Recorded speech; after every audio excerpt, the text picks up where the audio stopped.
to welcome everybody here this morning. My name is Sarah O'Rourke. I work with Richard Boyd Barrett and the People Before Profit Alliance. And we thought it would be a good idea to have this day, to have this conference, to bring together all the different campaigns and groups and people who are protecting their communities and their environments from whether it's oil companies, fracking companies, and the various different destructive measures that are going on around not just Ireland but around the globe as well. And we have international speakers here today, both from Canada and in this first session from Norway. This first session is going to have 3 speakers. The first speaker will be Stine Bredell from Norway, Worker Director of Statoil. Then that will be followed by Frank Connolly, Editor of Optimising Ireland's Natural Resources. And our final speaker will be Dr. Helge Rigbæk, also from Norway. And throughout the day, different people and different campaigns will be talking about their experiences. And in the final session, we will have a chance to have a discussion about what we might do after today. And we were thinking it would be a great thing to have some sort of coalition or campaign that would protect the different natural resources in the country. So our first speaker is Stine Bredell.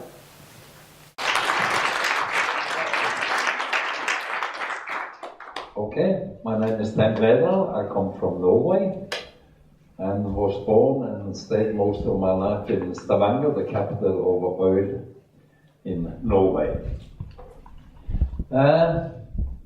I still remember in the mid-60s when the first rigs came over from America, Ocean Viking, Ocean Traveler, and the whole town went down to the harbor and looked at these strange things coming into our harbor.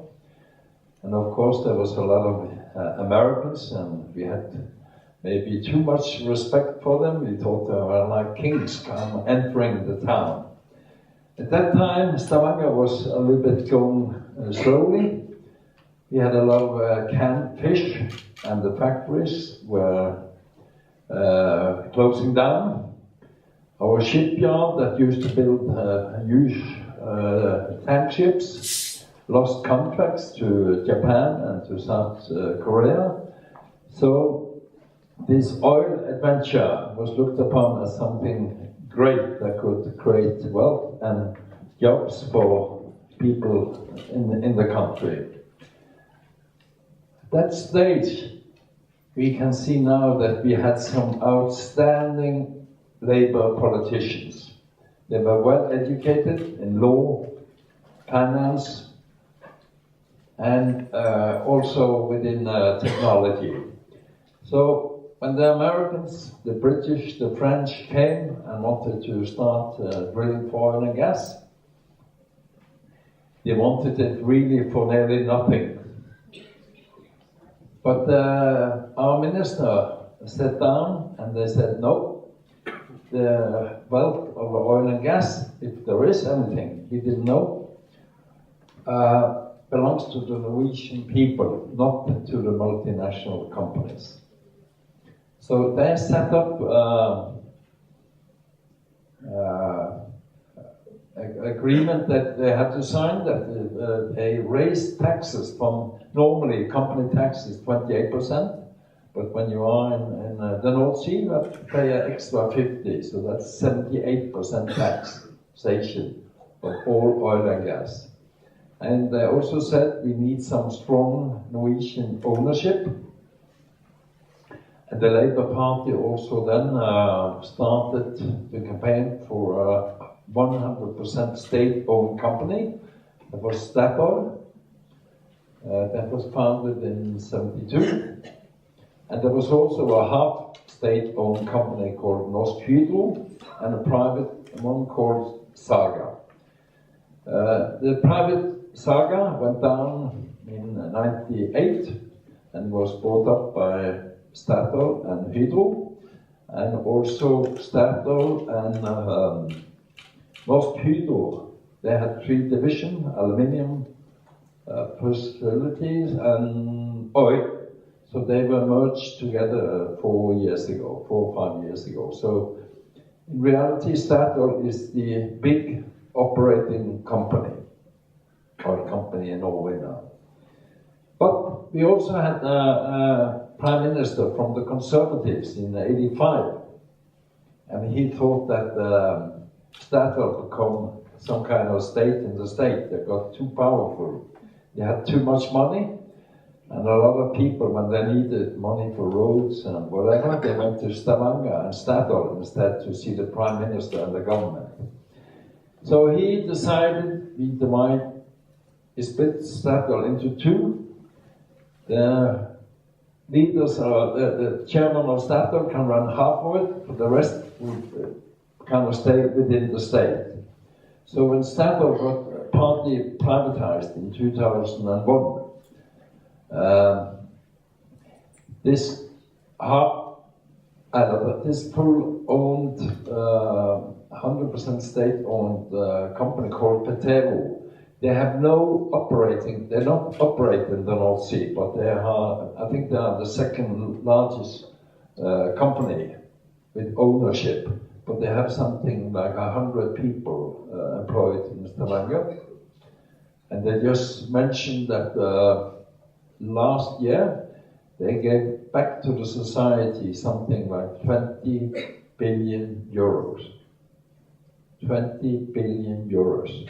This is a company that very few people know exists, but it's the second largest on the Norwegian sector. They're not operating any rigs, but they just has a huge ownership to the oil fortune. Let's also mention a little bit about the rest of the good thing about the oil and gas. We now have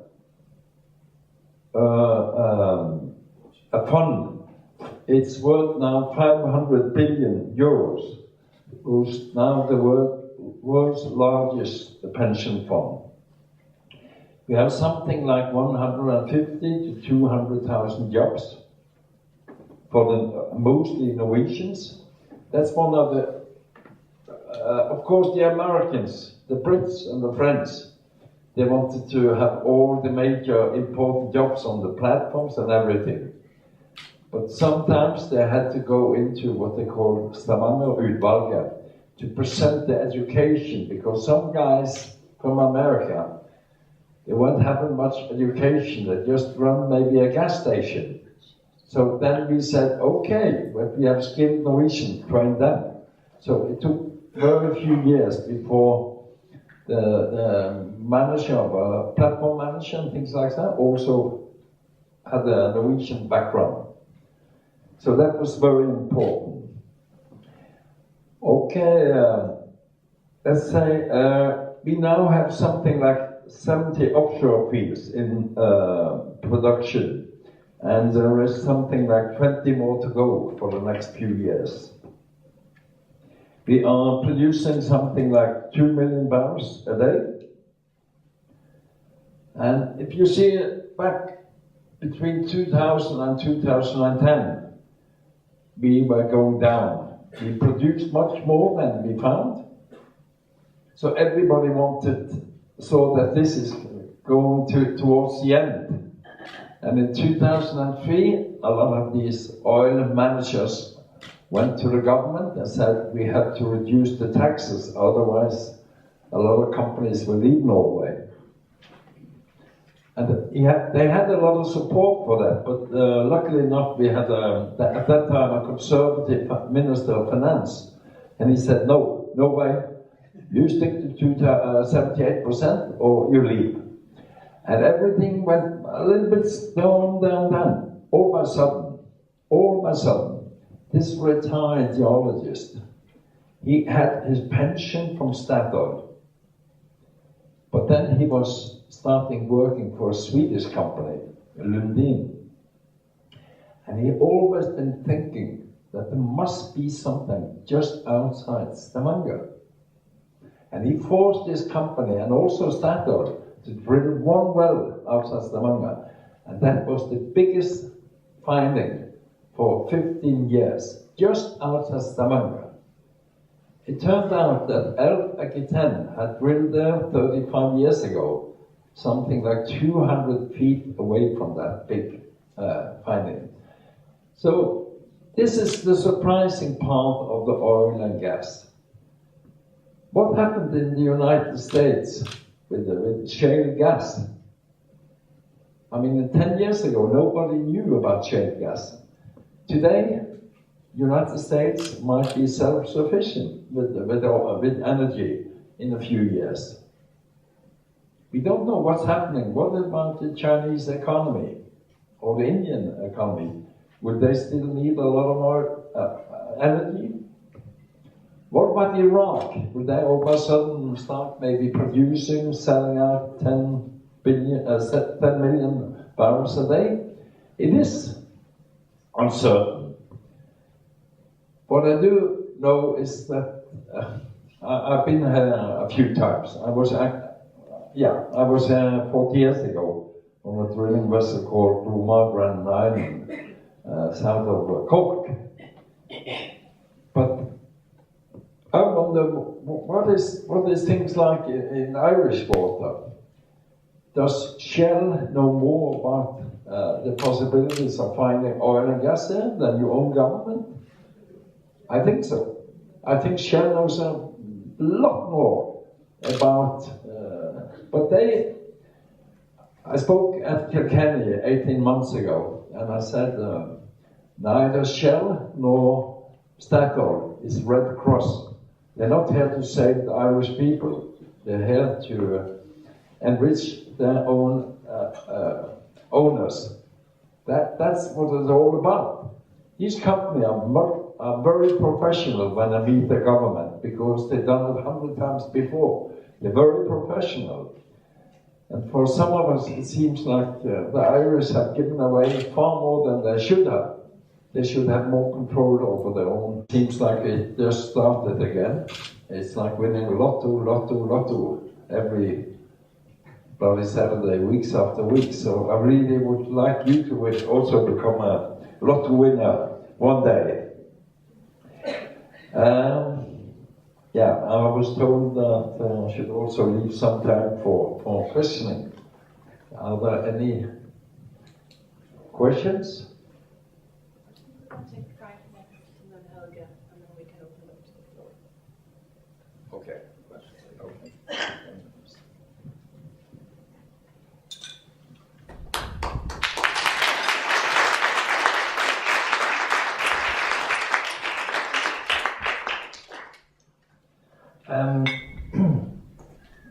Well, obviously, Stein's situation and the Norwegian situation is quite different, as the government here keeps reminding us, in that they have, since the early 70s, had major oil and gas discoveries in the North Sea. However, I think, and most people here, I presume, would accept that what Stein and the Norwegian experience has to tell us is that if a country deals with its oil and gas resources in an efficient and progressive way, it can generate obviously huge wealth, in their case in that massive pension fund, and secondly, create high quality jobs, employment and benefits to the community. The problem here is that we are only beginning a debate that the Norwegians started and indeed discussed with the Irish authorities back in the 1970s.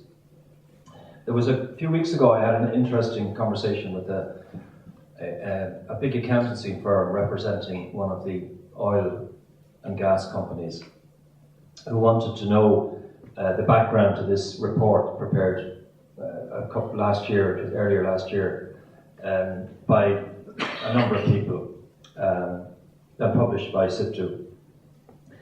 And what was interesting was the questions that were being asked, because it gives an insight into the thinking, I suppose, of the oil and gas companies. I suppose the fact that they wanted to ask us questions about our approach also shows that the debate is being taken very seriously by the oil and gas companies. the debate about the terms, particularly the fiscal and taxation terms currently in existence in Ireland, the question of the role of the state in the development of our oil and gas resources, and how we got to where we are. And I just want to address a couple of those questions in the limited time we have. The first thing is that this report was informed by the fact that the government estimates itself that there are 10 billion barrels of oil and gas equivalent off the west coast of Ireland in what's called the Atlantic Margin. The Atlantic Margin is, by any standards, and I think widely accepted, is a new frontier for the oil and gas companies. Anybody who's read the newspapers in recent weeks, not to mind over the last couple of years, will know that there has been a new interest in the Irish offshore. And I'm only talking about the offshore. We can talk about onshore and shale gas later, perhaps. That amounts to something in the region at current prices of about 700 billion in potential resources. So the question is, given that the government's own estimate is of that massive, potentially massive resource off our west coast, what are we going to do about it? The current government, in response to recommendations which we've made, and indeed others have made, have basically come to a situation that the current regime will remain as it is, and we can revisit it when we have Norwegian-type fines over the coming years. Our argument is that that is too little and will be too late. The reason for that is that the current exploration that is going on, and more important, the drilling and production that is going on, notably obviously in the Corrib gas field, but also beginning in the southeast in Barrymore and in the southwest at Dunquin, indicates that, and will be taken as in oil and gas extracted and sold on the international market with a very minimum return, as we know, to the Irish exchequer. How did we get here? Well, briefly, and a lot of people will know this, and I have covered that in an earlier report published by the Centre for Public Inquiry in 2005, which had an influence on the Corrib gas debate in particular. We know that back in the 1970s, Justin Keating, in discussions and following discussions between himself, his officials, and the Norwegian authorities, amongst others, as well as British officials, determined that given the potential scale of natural gas and oil off Ireland, that there should be quite a restrictive regime. And royalties of 50%, state participation, and state participation of 50%, a regime of royalties, and quite a restrictive tax regime was introduced by the then Minister, Justin Keating, at the time. Roll on to 1988, and we know also from discussions with those same officials that worked with Keating and advised him that huge pressure was put on them by the then Taoiseach, Charles Haughey, and his Minister for Energy, Ray Burke, to concede the significant reduction of taxation from a 50% to 25%, and allowing that tax to be written off by the oil and gas companies against their exploration, production, and write-down costs, which effectively minimises the return. We also know that there was massive lobbying by Marathon, in particular, the biggest operator in Ireland, which was operating the Kinsale gas field, to ensure that those restrictions would be introduced, and were done so by Mr. Burke at the behest of Mr. Haughey. We know a lot about Ray Burke and Charles Haughey. I won't go into all of that now. Since then, with the benefit of hindsight, we know also that in 1992, the then Minister for Finance, Bertie Ahern, further reduced the restrictions on the oil and gas companies by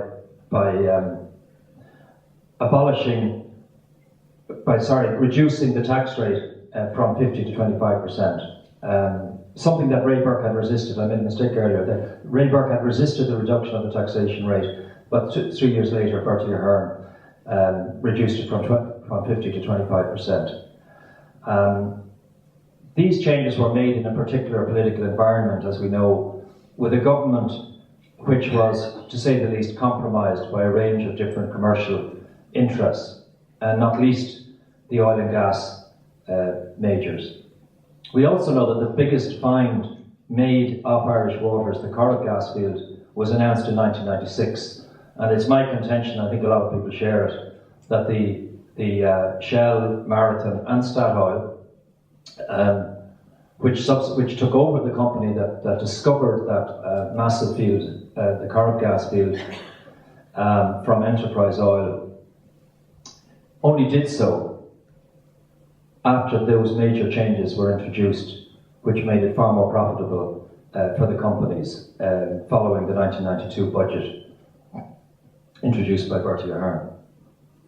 So we're looking at a situation where there has been, over the years, a gradual erosion of the returns, potential returns, made to the Irish Exchequer from oil and gas finds. One of the arguments put to me by the accountancy firm that interviewed me recently was, well, you know, those changes, the dropping of those restrictions, the making of the regime more generous to the oil and gas companies was in order to encourage exploration. However, what she wasn't aware of was that exploration actually took place at a very intense level under the Justin Keating terms in the 70s and 80s. And some of the work that was done at that time is now bearing fruit. The oil and gas industry, as we know, has a very long vision. They don't think in terms of 5, 10, 15 years. They think in terms of 20, 50, even 100 years.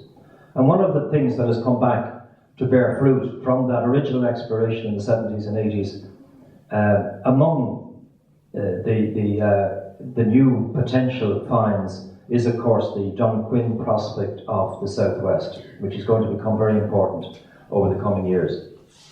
This is estimated to have 9 trillion cubic feet, or 1.5 billion barrels of oil equivalent. The license to explore here was purchased by Providence for probably in the region of about 100,000.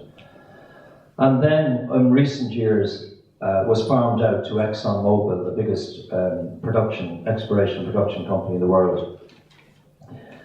Effectively, the ExxonMobil agreed to invest between 100 and 150 million in the development of this field, and in return took control of 80% of the company that owns the field, with Providence retaining about 16%.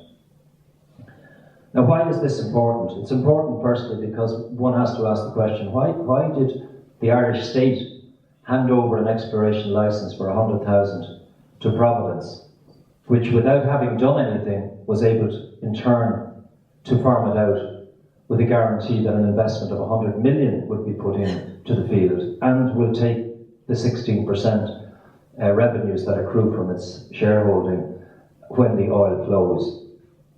Would it not have been simpler if the state actually did this itself?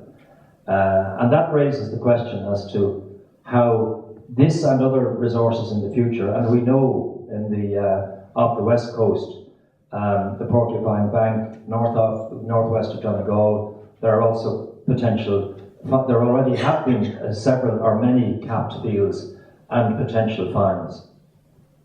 So the question that I think needs to be addressed before we accept, before the Irish people accept, that this oil and gas, whether it's off Kerry, off Mayo, or off Dalkey, can be literally taken out of the ground, put into tankers, shipped to Rotterdam, and sold on the international market without so much as one job being created, not to mind the loss of revenues. And this report that I referred to earlier, the SIPTA report, refers to different types of ways in which the state can interact with oil and gas companies. And I won't go into the detail, but it involves reintroducing royalties, production sharing, and other types of arrangements.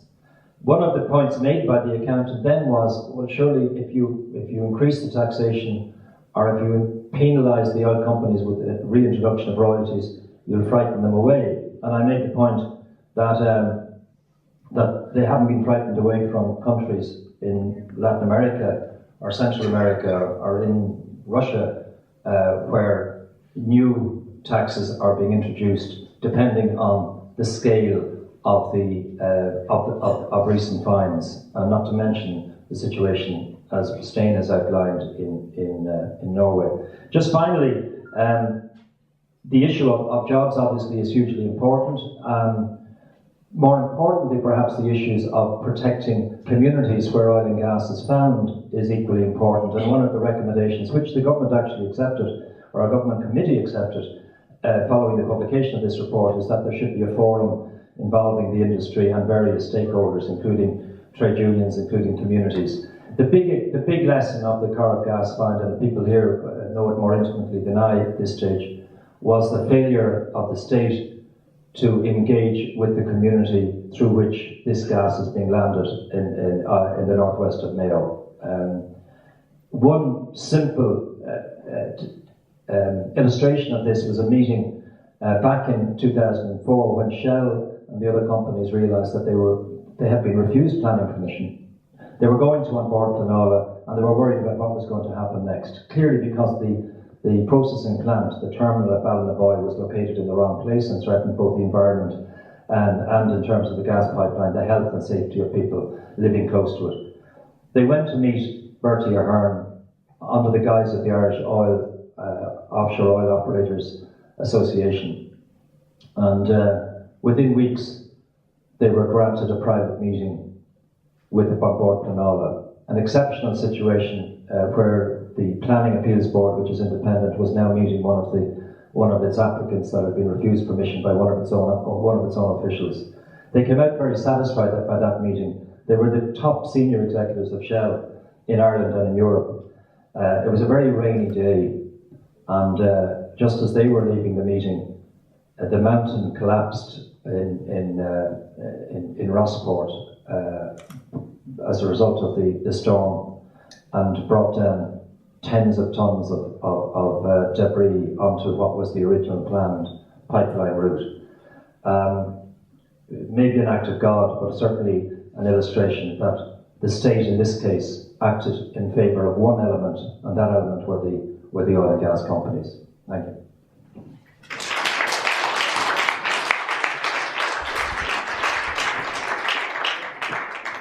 Before we take our final speaker up, just to explain that after Helga has finished, we'll have some time for discussion and questions, and people can just raise their hands and I'll take you in order.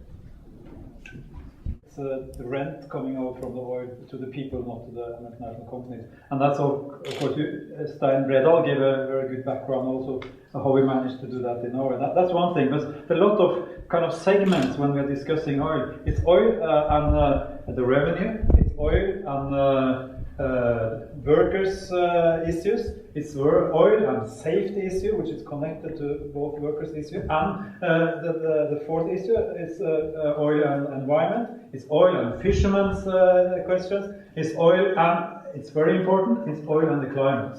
We have to be, have the climate dimension in our mind when we are discussing oil.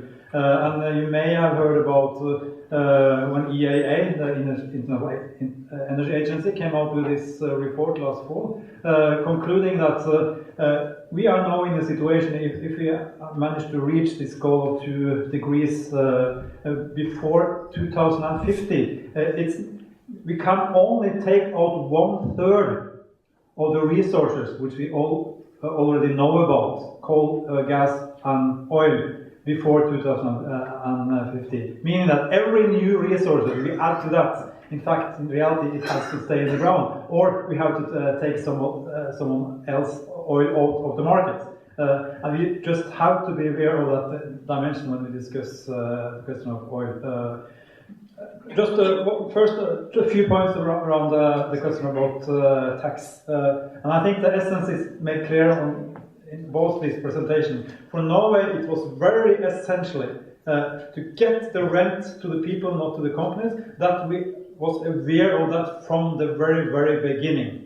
And it was essentially for Norway that we couldn't take out the rent without having the our own technological capability to do it. It was essentially because for the first day, the international oil company said, okay, you want that much tax?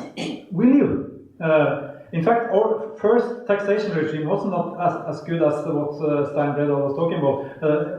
The one he was talking about was introduced in 1974, and that was 2 years after Statoil was established. Without having established Statoil, as Stein Bredal said, it was very important. We wouldn't have the negotiation power to increase the tax in the level we managed to do. And we wouldn't have managed to do it either without having strong mobilization among workers in the general society, etc. It was very, very, very essential. And it's of course a long story how that's developed, but I just leave it there and we can come back on details. Because I have to take up some other issues too, and I heard that you now are discussing starting drilling, is it 6 kilometers away from shore? That's close. That's very, very close. And it's close always also to Norwegian standards. And I like to kind of take a part of the history which can relate to that, because yes, we had a lot of political goals when we went into the area of oil in the 1970s, and I think most of them was very, very good, in fact. We wanted to make sure that, as I said, we had to get the revenue to Norway, but we also had to do it in an environmental friendly way, and it was essential in the policy in the beginning to achieve those goals. We had to be slow. We had to take out the resources as slow as possible, because if we took it out too fast, we wouldn't manage to control it. So, in fact, the politicians in 1974 set the roof of how large the production could be in Norway. A few years later, they set the roof on the level of investment. And that's, in fact, I would say, where we have done the largest mistake in Norway. But what really happened was that every time when we got into economic crisis or had some economic problem, we solved the problem, increasing the speed and the pace of developing the oil. And I can show it if I find...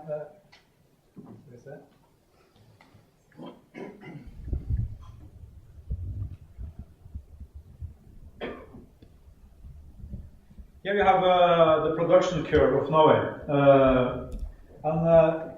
In 19... if you see, the green line is the production of oil, which is in fact the most important. If you take the last number, it's down to 89, meaning that the production of oil now is half as what it was in 2000. Actually, the aim of the politicians in 1974 was to have a roof of 19 billion oil equivalents, meaning that the size of the production in 2000, around 2000, was 3 times as big as what was the political aim of the pace of development. And this is of course the main reason that we have this large oil farm. In fact, in 1990s, when we were even aware of the climate dimension, that was when it really started to grow. And the reason was that we used oil as a way to come out of the economic crisis which we had in Norway in the late 1980s. And this, you can see, it's another curve showing the investment, and then you only need to look up on the blue curve there, showing how dependent of oil we have become in Norway. In 1988, the Parliament decided that we should have a roof on investment, which is 25 billion Norwegian kroners. Today, it's 140. Very soon, it will be up to 180 billion Norwegian kroner investment in the oil sector. And that's, of course, again the reason why we have this oil farm, which started to grow. As you see, from nearly the year 2000. It started to grow when the production started to fall. So we was very lucky. When the production started to fall, the oil prices went up, and even though the production went down, we increased the oil farm. So the oil fund is what's left when we have used, in fact, a lot of oil money in the economy, when we have economy, full employment, etc. So it's the level of productions we make, which I see as kind of immoral in the sense that we take out a lot of carbon which we really don't need in the Norwegian economy. And that's, of course, also have influenced the way we have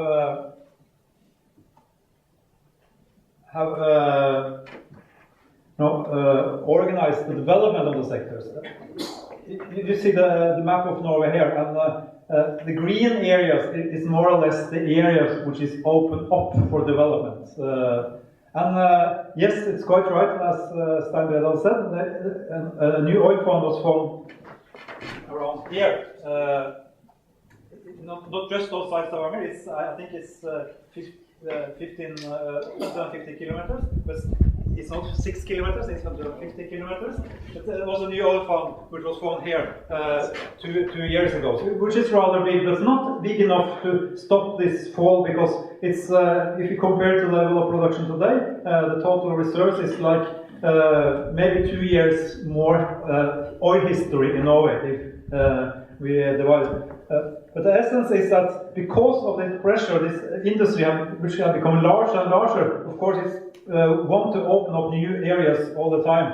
And the large debate in Norway now is whether not to open the areas outside Lofoten and Vesterålen. And then I may go back to this picture.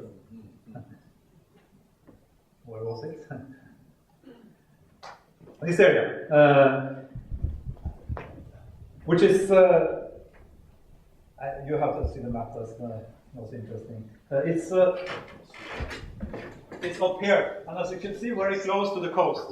And here we are discussing starting drilling, not 6 kilometers, but 20 kilometers from the coast, which is considered of the majority of the Norwegian societies as being stupid. Because in this area, we have had the main area where the cod have been spawning, that's the word in English, where we have the whole economy in Norway is built on that from the Viking Age, where this bacalao kind of dried cod was made, which was traded down to Bergen, which made Bergen, which was the root of the Hanseats, who came up from Bergen, etc. In fact, made Norwegian history. And the fisheries are still as strong as they ever have been up there. And now the industry is really disgusting to start drilling oil. And that's a really big conflict in Norway today. But still, as you may have us in your back because of your situation, all the agencies who are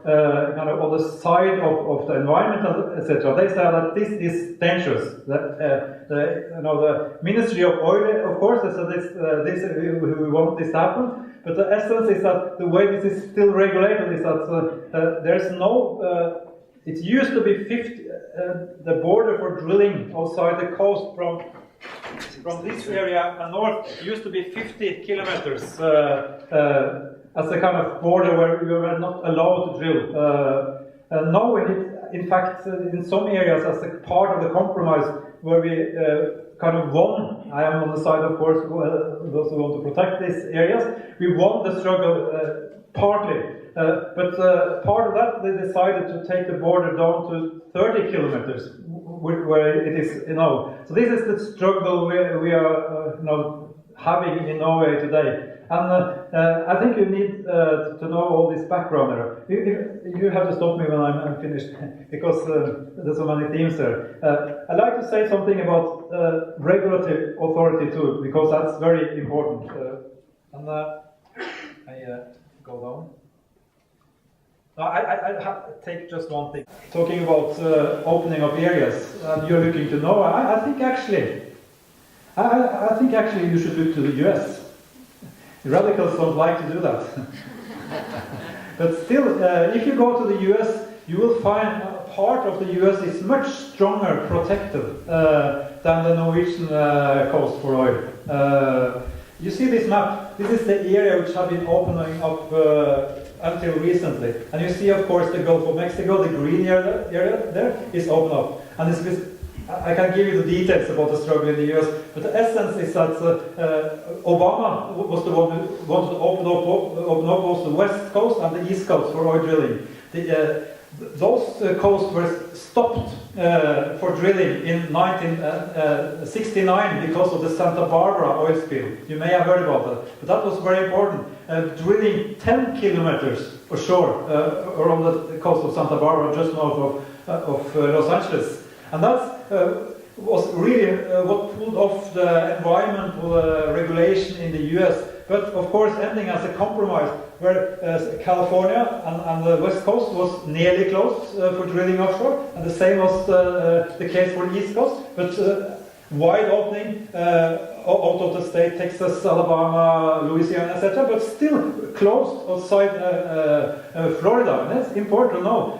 And even in a new compromise, the borderline for drilling, which recently have been opened in this red area, is 120 miles from the coast, because they are afraid of the environmental those areas on the east coast of Florida. So here you see, Norway, we are not in the frontier. We have better agency than we in the US, for sure. And I can go into details to there, and that was what I was heading at.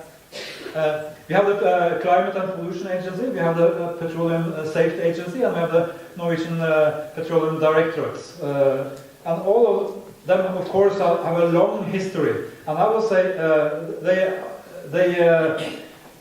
they are really rather strong agencies. And you really have to know how they are working before you can copy this kind of system. Because there's a lot of countries who come to Norway and they set up institutions kind of similar like Norwegian. They say we have the same technical standard for safety, etc. But you really have to know how these systems are really working if you want to copy it. And I finish with that because then we can use time with questions, because then I can go to the kind of details you like us to answer. Okay?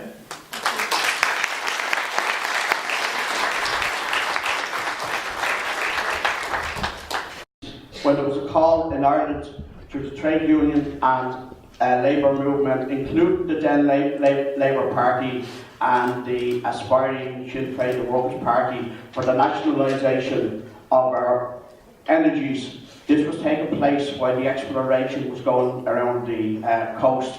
I'll reference a book that I don't see in the literature at the moment. It was produced by Sinn Féin, the Workers' Party, around 75. There's 2 copies in the National Library. It was the theme, The Great Irish Gas and Oil Robbery.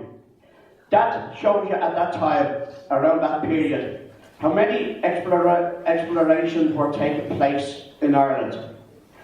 How much oil and gas was found. All of a sudden, these were all capped.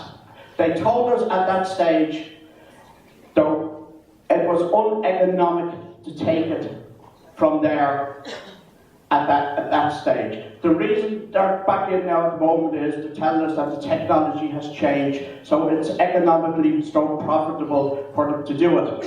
There are people in the government now at the moment that were in Sinn Féin, the Workers' Party, giving out licences for exploration. Exploration is supposed to be groping in the dark.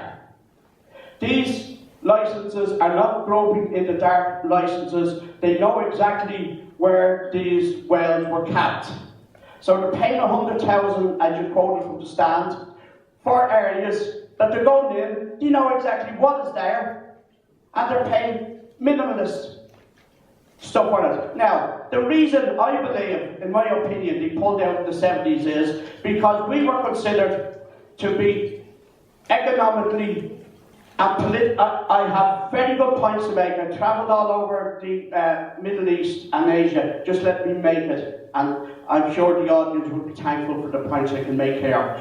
I appreciate that. There's a lot of people who'd like to say a few words, so if you could just keep it. I'll do my best, but I think the points I have made are very relevant points to the discussion. At that stage, we had the civil rights movement, we had the rise of the political situation, we had the burning down of the British embassy. So they pulled out on the basis that we were politically unstable at that stage. When they talk about energy security, they talk about world security. and we talk about all see here, I spend a lot of time in Rossport. There's now no pipeline in Rossport. There's no Shell or Statoil have no occupation of Rossport. They did try to occupy it, but they're not anymore. But I ask him why that when we have the example of Statoil in Norway, and we have the example of Marine Harvest in Norway, why when the Norwegians leave Norway, they're one of the worst people in the world around. Marine Harvest is a dirty industry. Statoil, when it comes to Ireland, is a dirty industry. Can you explain that, please? Thank you. The speakers will come back at the end. Sir, I just have just a few general things because I'm not interested in what happened before. I'm interested in now, what are we going to do now? Because the mistakes have been made, and what the past has proved to us is any of these people who've been in government they could not string two brain cells together to sit down and work out what could have been a fantastic deal for this country and for the people living in it. And I'd like to see what we do now, how we go about that, how we educate this country to understanding the resources we have and how they are being raped from us. And I think it's a good ploy for our government to not have us educated to this and understand it, but I think we need to actually get that message out there, exactly what we have. I would believe the estimates out there that they're given, even off our own East Coast here, are so low. If they're given a low estimate, multiply it by 10, we can be guaranteed that. Also, I'd like to say thank you for Corp, the Shell to Sea group down in Mayo, who've been fighting for years and years and keeping this issue highlighted. And I'm glad that they did, and they put up the struggle, and hopefully one day this will reward their struggle too, and the rest of Ireland gets up and is educated on this. But just we need to know what we do now. That's the question I need to know. How do we take something back? Thanks.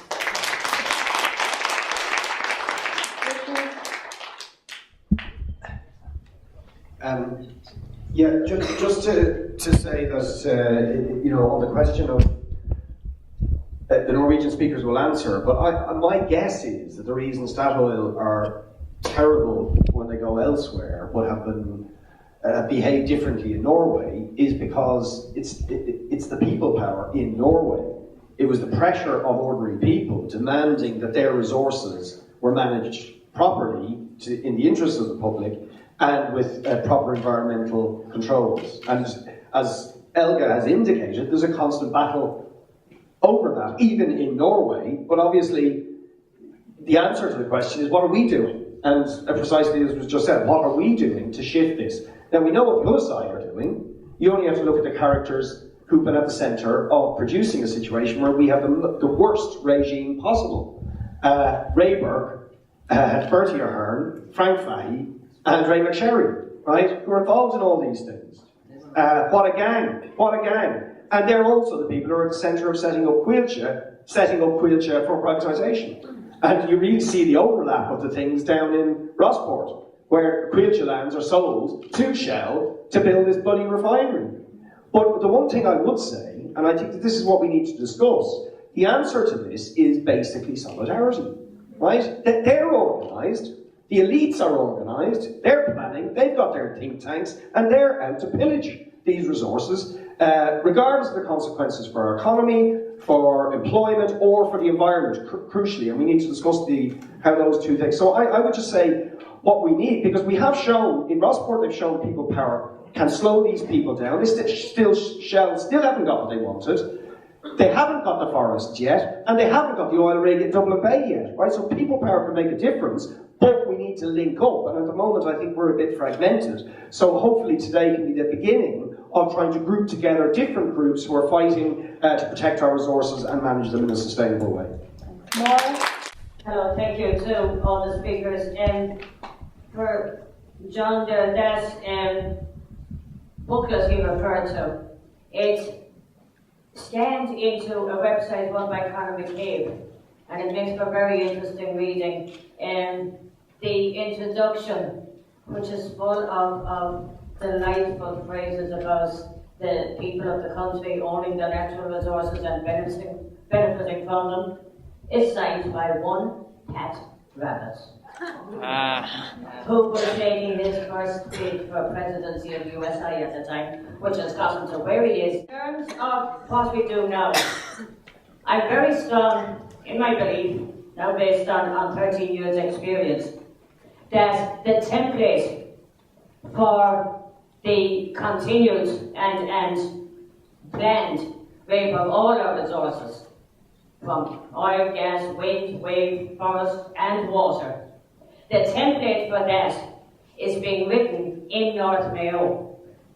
They picked a place which they thought sparsely populated, peripheral, 200 miles from Dublin, which to many people is totally different territory.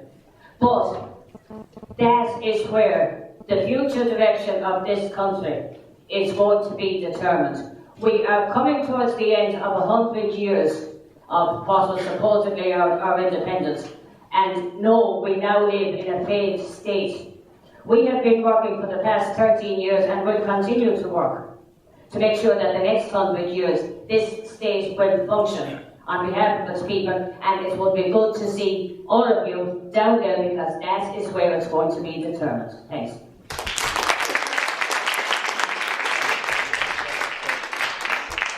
Thanks very much. Melissa Halpin, and I've been working for the last year in the Keep Dublin Bay Oil Rig Free campaign. And I must say in the last year I've learned more about EU regulations on the climate, about the licensing arrangements and royalties here in Ireland, about how exploration can damage shellfish, and I've learned so much about this area and the reality that the policy in Ireland has utter disregard for every single aspect of the environment, for revenue stream, for supply, for jobs, for fishing, for all sorts of things. There is absolutely no regard for anything except facilitating the multinationals to make as much profit as possible. Now there is only one advantage to that, is that it brings together huge amounts of people, and I think we're luckier in Dublin than people have been in Rossport, because there are so many people in Dublin in comparison to Rossport. And it brought together, the Keep Dublin Bay Oil Rig Free campaign brought together people who were interested in the environment, who were, and did not want to see any oil exploration at all, brought together people who wanted to see Ireland get out of its economic mess via oil exploration, brought together people whose livelihoods were being destroyed by possible oil exploration because they rely on fishing. And I think the advantage of being able to pull together those kind of people and keeping a unity with those people, and also having diverse tactics. There were people who wanted to go the legal way. There were people who wanted to go the non-political way. There were people who wanted to go the political way. We protested, we lobbied. An Taoiseach took a court case, and we won. Now, I don't think it's we have stopped big oil in Dublin at all, but we've won the first round. Providence and this government tried to put an oil rig just 4 miles from the coast, and we've stopped them. Now, I think it has to be the way that we operate in all of these things, because what's happening to Coillte, what's happening to our water, what's happening to fisheries, if we can start to pull together people and not worry about what divides us, but instead worry about how unified we can be, I think we can take this government on, I think we can take the policy on, and I think we can start a sane discussion about our natural resources. And I'd love to see that to start here today, or start anywhere, that people can come together and start to go, first, it's all the bloody same thing. It's about the Irish people. It's about what we can do in this country to change this policy. And I really think everybody who worked in the Keep Dublin Bay Oil Rig Free campaign, I think we did a brilliant job, and we should be really proud of ourselves and point to it as the way forward in terms of people power can change this. The climate change element to oil and gas resources, because I think there's been a tendency in relation to the issue about Ireland's oil and gas resources, been a tendency among those of us who are concerned about the giveaway of our resources, those on the left, progressive campaigners and so on, to approach the issue by saying, we have hundreds of billions of euro worth of oil and gas. Think of all the schools and hospitals and public services and how we could all benefit from that. But that's kind of a simplistic approach, and to say that it equates to saying let's extract and burn our fossil fuels as quickly as we can. And that's not really the answer. I think the approach has to be to say it's about control and the fact that Ireland has no control over our resources. And in relation to climate change, what we need to say is that decisions about our fossil fuels and about how whether or not we extract them or leave them under the ground, and at what rate we extract them and what happens to them and so on, in relation to climate change and the environment and communities who are affected, and all aspects of it, all those decisions are made by people in Ireland, are made by Ireland. Those decisions aren't made as they currently are. Those decisions about extraction of resources are made by the executives of private profit-making corporations. So I think it has to be more nuanced. And I'd finish by saying there's a booklet there, and one of the people who contributed to a booklet, Liquid Assets, and there are copies of it, they weren't there at the start, but they're over here for sale for €2. And that's one of the issues among others that's addressed in it. Okay, thanks very much.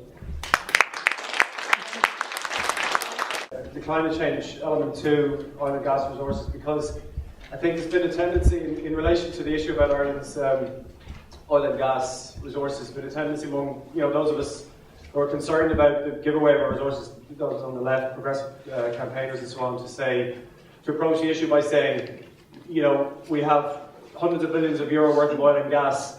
Think of all the schools and hospitals and public services and how we could all benefit from that. But that's kind of a simplistic approach, and to say that it equates to saying let's extract and burn our fossil fuels as quickly as we can. And that's not really the answer. I think the approach has to be to say it's about control and the fact that Ireland has no control over our resources. And in relation to climate change, what we need to say is that decisions about our fossil fuels and about how whether or not we extract them or leave them under the ground, and at what rate we extract them and what happens to them and so on, in relation to climate change and the environment and communities who are affected, and all aspects of it, all those decisions are made by people in Ireland, are made by Ireland. Those decisions aren't made as they currently are. Those decisions about extraction of resources are made by the executives of private profit-making corporations. So I think it has to be more nuanced. And I'd finish by saying there's a booklet there, and one of the people who contributed to a booklet,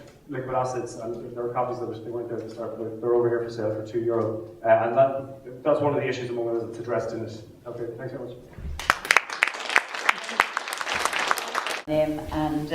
I probably am a bit naive about the Irish system, so I worked in the Nigerian system and the Niger Delta for many, many years. It strikes me, though, in our constitution when it says all our natural resources belong to us, the people, and then the second step, we put into the power of the minister the management of those resources. And we don't seem to have any mechanism for controlling that. So I would like to ask the Norwegian people, how does their government control their ministers? No, I'm really serious about this, because I would see it almost as a question for a referendum. If we can't manage it any other way, that we have to begin to restrain the control. For example, at the moment, Pat Rabbitte is the minister, but he handed over to his junior minister the task of dealing with fracking. To a junior minister, a role we didn't have 20 years ago. So there's great flexibility within the mechanisms of government that if we are going to engage with that system, then I think we have to think of quite different ways of controlling the power of the minister. So I'd like that. I'd like to know how the Norwegians do it, and then maybe we consider it ourselves. Thank you. Thank you. The idea that we might be able to tax an oil company's profit. That is impossible. And by using the tool of transfer pricing, an oil company's profit can be transferred to anywhere in the world. So when they've exhausted the write-off of all development costs and all other costs, then they engage in transfer pricing. So forget about taxing an oil company's profit either at 50% or 25%. There is only one sure way of getting revenue. And every nation in the world has this too, and that is royalties. You tax by using a royalty on the unit of production at open market price. Now that doesn't matter whether it's a barrel of oil, a cubic metre of gas, or a unit of electricity which is produced by a wind farm. That is the only sure way. And I'd also agree with William here. It's not about getting money to pay off the debts that the gamblers created for us. It's about control. And if they say we can't renegotiate contracts, we can use the royalty. We're entitled to go in there and to secure for the benefit of the Irish people whatever revenue is necessary to run this state and to produce the wealth for future generations of this state. So the sooner we go in there and do this, the better. You hear? To the drilling of natural resources, and I'm from Kenya. My name is Stephen, and the last speaker mentioned some interesting things to me about the technical ability. I would like you to expand on that, the technical ability of drilling the gas. But out of my naivety, I think Ireland has been drilling 6 kilometers offshore, and then Norway 50 kilometers offshore, and then you mentioned America 120 miles offshore. So I just want to know what technical ability you need to just decide to push the fellas just offshore, maybe 120 kilometers, just because we know the devastating effects of drilling just close to the land, and so I would like you to expand on that, please. Thank you. The lad from Galway there. Hi. What's your first name? Chris, how are you? I think I know you, Corey Campbell. Do you know me from Galway? Yeah. It's actually me that asked time to speak about the port. So I need to set the record straight here. I represent Irish oil rig workers. And for many years, West Coast ports, Foynes, Phoenix, Galway, took the example from Cork where we worked in the early days. There was huge spin-offs in this industry. And the spin-offs is like 12-to-1 ratio. For each offshore job, there's 12 onshore. So we had operations all along the West Coast throughout the 70s. They're the wells that were capped that people have alluded to here. We worked on them, and I'll be talking later on about some technical stuff. But basically, it's very important here, just to put this record straight, and I can discuss it with you after. Galway Port in the 70s, and I don't want to lose people here, but it's just by way of example. Late 70s, 80s, we drilled a number of wells. It was huge benefits in terms of offshore workers, dock workers, businesses around the town, and it had the potential for a huge development. But for the real reasons why it stopped was global oil prices and lack of technology. In the intervening years, we got into disputes about workers on rigs with Enterprise Oil. Eventually, they outsourced the service work to Scotland and the main to Ayr. Now that money spent there can be written off against Irish tax, 100%, no more than funding golf clubs at Balmullet, GAA, anything that they spent in relation to their operations going back 25 years. So we said, we need, if this operation is 100 miles west of Galway, we filled an oil tanker in 1998, 2 days, in the Connemara field. That was taken away to be refined somewhere else. We know how pathetic, and I'm known as a campaigner to change the deal. I've also known that whatever's going should be got to the local economy. They're going to spend it anyway. And that's what I was trying to give Stein, to tell him to talk to people in Galway who are obsessed about cruise ships, and they don't seem to understand the potential for the port, and the work from the port, and businesses from the port. And that was what I was trying to, it was an education process. And he was giving his experience from Stavanger, a very similar city, how they got the march on Bergen, Haugesund, Oslo, they got in there first. If we don't grab this work, and out of that we develop, we have 900 rig workers, now no Irish need apply. We want to get back in there. You're in a much stronger position when you're in than not in. Okay? Thanks. the SGI. Given the fact that we have the politicians we have, and given the fact also that we have the media that we have, and also, as Frank has said there, that 1992 agreement that Haughey or Ahern, not much difference between them anyway, gave away. How are we, and given the fact also that we have to depend on the oil companies and Shell to tell us what's underneath, how can we develop, or is there a possibility that we can develop, like Statoil or an indigenous company, that we won't have to depend on the oil companies in the future? And I think we should think about the fact that the law is there as it is, unfortunately, 1992. We have a big campaign to overcome, given the media and given the type of politicians that inhabit the Dáil at the moment. We have a very big campaign to get over this problem, and I think our Norwegian friends could give us some ideas as to how to overcome that problem, because we have a major problem in Ireland.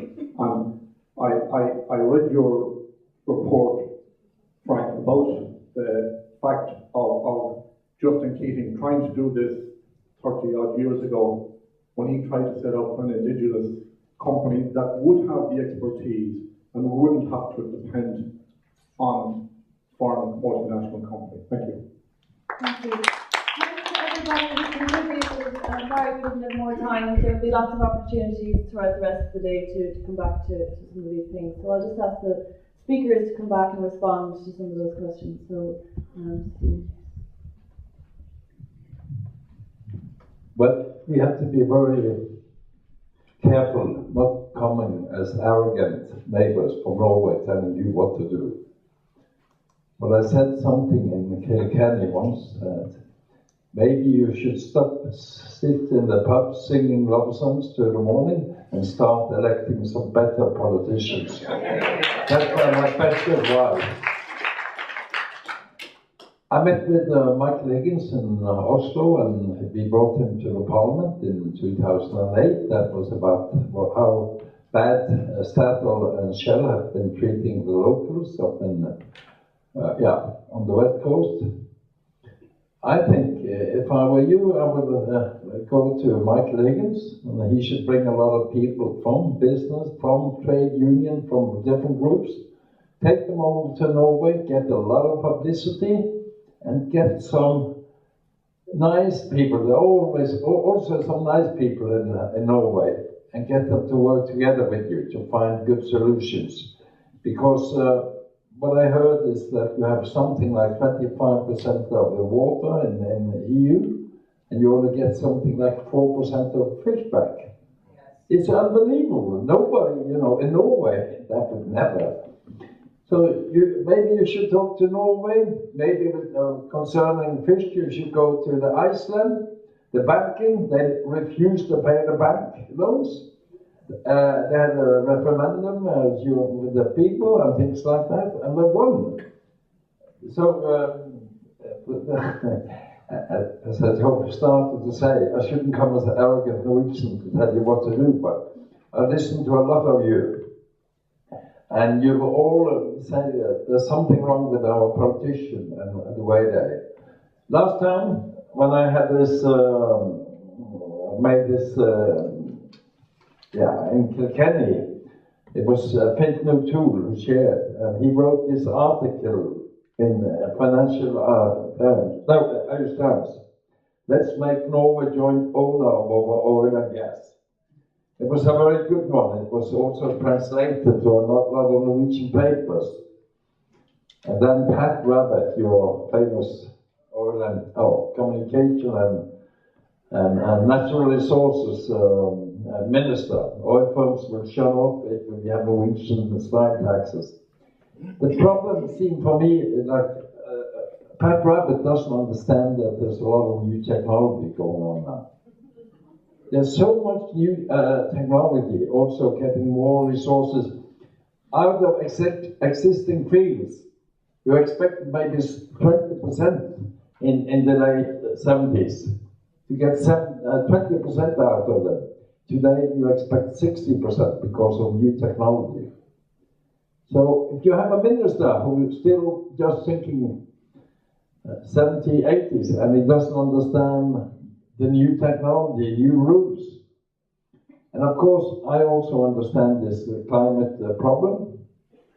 What they say in Norway now, when they're trying to sell gas to Germany, is it is better to use the gas than the coal from Eastern Europe. That's just a way of, that the Norwegian will explain why they should still find more gas and sell it abroad. It's better to use the gas than the coal from Eastern Europe. Thank you.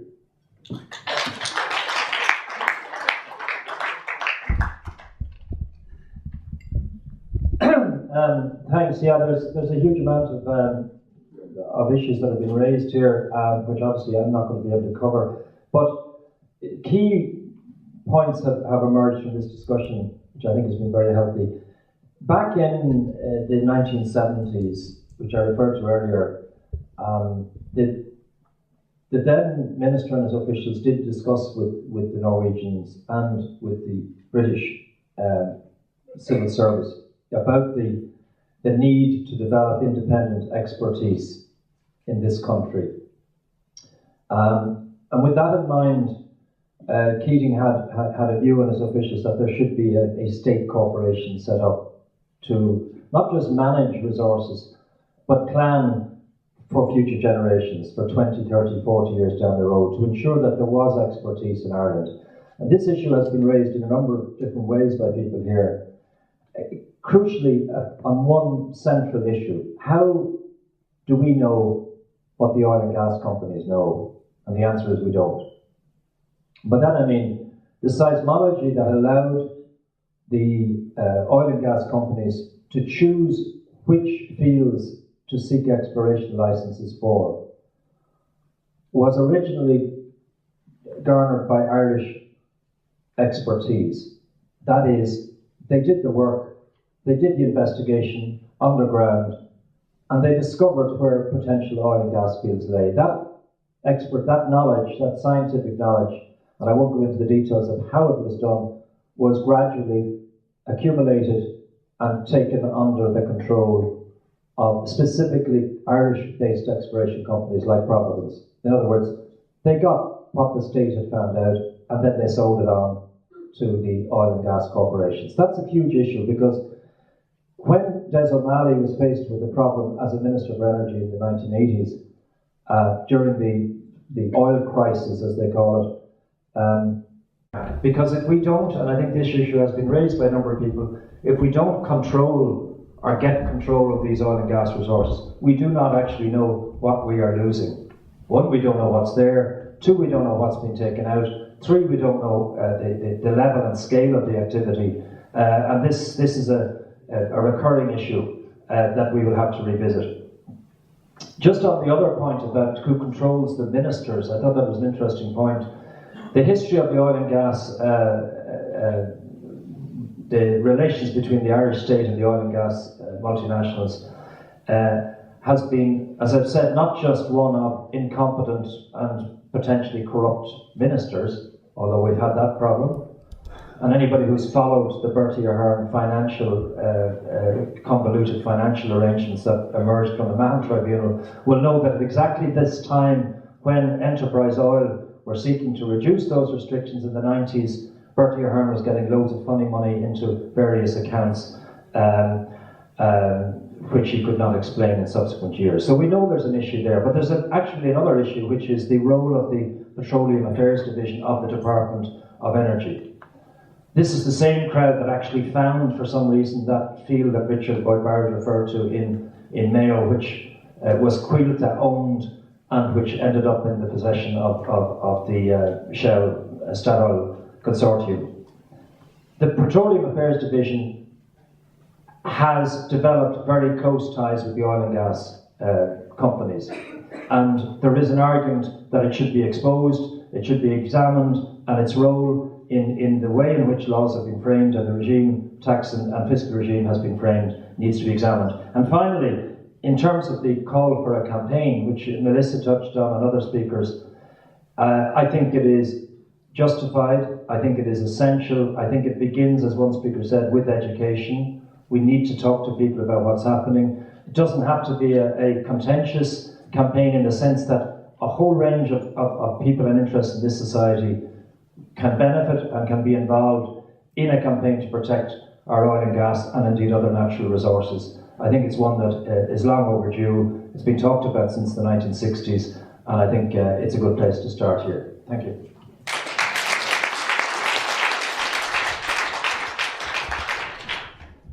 I tried to take up two important questions, and I come back to some on the others later in the evening. First, a question about oil in the ground. It's extremely important, and even the question of gas in the ground, because there was a report coming out, I think 6 months ago now, which is very clear that even if we now replace the production of coal and oil with gas, we will still not solve the climate crisis. Still, we will only reduce the level of global warming with 20%, meaning that what the essence here is that what we really need to get is to get clean energy, and that's the essence for the whole world.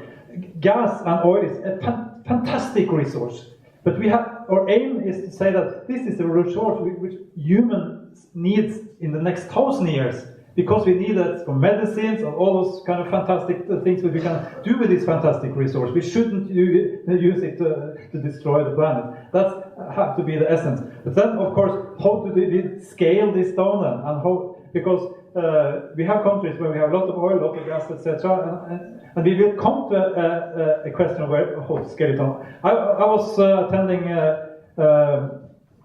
in Ecuador when they made this new constitution. I was there to talk about the Norwegian oil experience, and those activists who invited me wanted me to say to them that at the press conference, no, you should say, you should leave the oil in the ground, because that was the radicals' approach, of course, which I suppose supported. But of course, the problem for me coming from Norway, from a country which have taken out so much resources, and come down to Ecuador and to tell them that you should have the oil in the ground, and you are in a poor society and we are a rich society. So I just couldn't say that. I have to say that I am impressed by you in Ecuador, who have decided to take a part of your country which you say, here we do not want to develop the oil. And I think it's fantastic radical. You should go into that experience. But the essence is that we have to have, we solve this, we have to end up in a kind of system where we have to divide who is being allowed to produce the oil. And I'm quite sure if you get to that, Norway will not be allowed to produce that much oil we do now. Because we are a rich country, we don't really need what we get out of oil. In fact, we could halve our production of oil in Norway and still have a large surplus, still having money into this oil fund.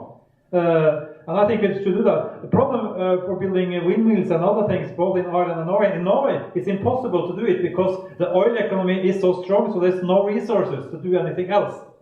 And the profit is so high in the oil industry, so no one private investor want to go into anything else. In Ireland, you don't have money. In Norway, we have a lot of money to do this. In both countries, we have comparative advantages to build these things. And that's really what the world needs us to do. I won't say that you shouldn't develop part of your oil because in the situation you are. Same goes to Greece, where they are in a similar situation. I'm hoping now they will find some oil. Even in Iceland, the oil question came out just after the financial crisis. Haven't come anything out of it yet. Of course, there's a lot of talk here, but okay, I leave that. Then the question about Statoil and how awful it is, and the technology, the technological complexity of oil, and I think that's very, very important. When oil came to Norway in the 1970s, it was complex and it was dominated by large multinationals. Now the multinationals are bigger and more complex, and even more important, the suppliers is much bigger and much more complex and concentrated than they were in the 1970s. So now it's even more difficult to break into the technological capability you really need to not only to be part of the industry, but also to control it, because this technology is always used as power to decide. You have experienced that in Rossport, where they all, because they have the monopoly of the technology, and you have to struggle all the time to get into it. The way we solved it in the 70s in Norway was that we had Statoil, who developed during the 70s to become a real technological capable company. So the radicals can use the engineers in Statoil where they wanted to argue anything. And because Statoil had an interest to kind of come into the industry and struggle with the foreign companies, they were glad to support activists because that strengthened that position. But then in the 80s we slept. And Statoil became, as Stein said, very powerful. And we ended up with Statoil being privatized, becoming multinational companies like all the others. And we ended up having a company we don't control anymore. Statoil today is not a kind of liberal Norwegian social democratic company. It's a capitalist, large multinational who are operated in Ireland as other multinational companies, and you have to be aware of that. And we don't control it anymore in Norway, and that's part of our problem. Okay.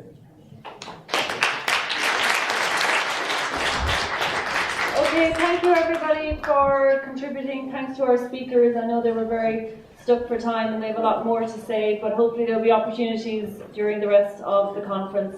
We only have 15 minutes of a break because the next session starts at 1:45, so thank you everybody.